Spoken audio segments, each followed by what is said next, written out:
милі мої, люди Подкарпаття, любітеся, чистуйтеся, як родні і браття.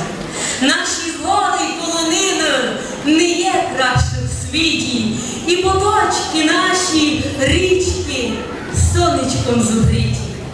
Будьмо в'єдно, благі будьме, не втратьме чести, бо лим любов і наша єдність можуть нас вознести. Радуюся, що сме в'єдно, радость нашу чути, бом думала, що нам них за трумбету не дути. Грайте, люди, чилять добра, усіх веселіте. Пам'ятайте, ми, русини, род не загубіте.